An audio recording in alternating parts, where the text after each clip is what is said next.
بنای خۆی بەخشنی مێرەبان دیارێمە ئەوڕۆکو مەڵبەندی هەریسانی کۆمەڵی ئیسلامی سەردانی بەدانی گۆڕانمان کرد جوتنەوەی گۆڕان لە وەکوی سۆرە یاراسانەکەمە لە دوای ئەو دێتن کە ڕێکردنەوەکی سیاسیان واژۆ کردووە لەگەڵ برادرانی یەکێتی ئێمە دەستخۆشیان لێ ئەەکەین هیوادارن ئەو ڕێکوتنان بیتە شتێکی عملی و کردەیی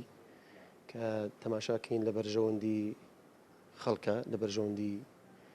خەڵکانی هەرێمی کوردستانە ئێمە کۆمەڵی ئیسلامی هەر ڕێکوتنامەیە کە ئەکرێت کە بۆمان دەرەکەوێت لە بەرژەوەندی خەڵکە و پژگیری ئەەکەین دەستخۆشیان لێەکەین و ئەوەی بە ئێمەش بکرێت لە جێبەجێکردنی ڕێکوتنامەی وەکو دابینکردنی ئاشتی کۆمەڵایەتی و نەهێشتنی گەندەڵی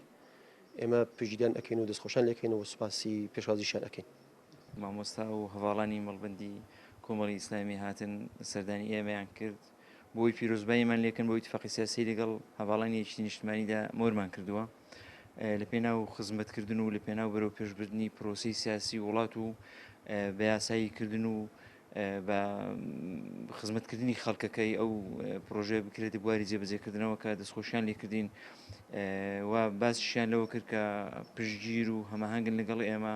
لە پێناو خزمەتکردنی خاک و وڵات و نیشتیمانەکەی خۆماندا و بە یاساییکردن و ڕوبەڕووبوونەوەی ناعەدالەتی و